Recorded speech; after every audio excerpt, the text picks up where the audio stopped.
Summer fun and family adventures have arrived at your Geauga Park district. 25 parks and more than 70 miles of improved trails are yours to explore. Lush woodlands, vast meadows, and pristine waterways teeming with wildlife and possibility. Start at geaugaparkdistrict.org. The school district in Ohio restricting the use of thin blue line flags for athletic events. This after football players carried the pro-police symbol onto the field to honor their police officer assistant coach. Now, the school superintendent saying it's understandable how it could be interpreted as racially motivated. Here to react is County Commissioner Ralph Spittarelli, who wrote a scathing letter back to the superintendent. So, Ralph, why would the supporting policemen be racially motivated? That was the question. I could not find any good cause or any good reason that would have anything to do with race. That blue line represents all officers, all races, religions. It's absolutely absurd. So why can't you do both? Since when is supporting police officers something that's controversial? No. I think that's just the direction that we're going to in this country. That it seems like anything that is pro-police is a bad thing.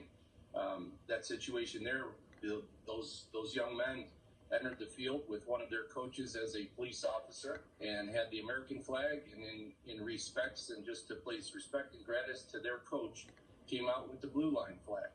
And 3 days later, we get this letter sent out to the district that this will no longer be allowed and permissible. So you put pen to paper, you wrote a scathing letter about this, and the superintendent, Michael Hanlon, says this to Fox and Friends: "We value the police and all first responders, and to suggest otherwise is false. The school district has not banned the thin blue line flag. We did remind our staff that school district policy prohibits them from participating or authorizing anything that can be perceived as political activity in school functions, including pre-game ceremonies." Is that true? There's no other pre-game ceremony except someone running out with the thin blue line flag?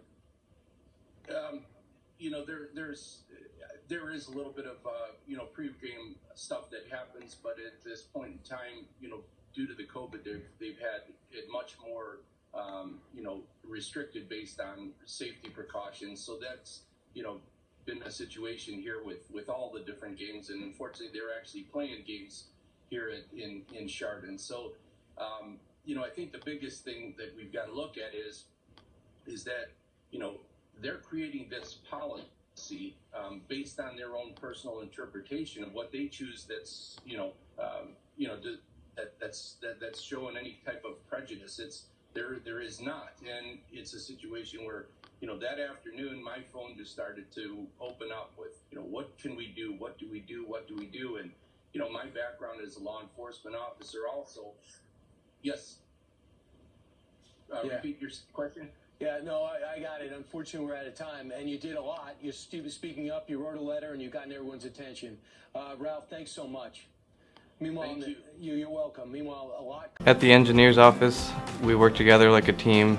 Every role down here, a person has the opportunity to lead in their own position. No matter what your title is, we are all an important part of the process. Everybody's trying to help one another, and it's just a great camaraderie among the team members.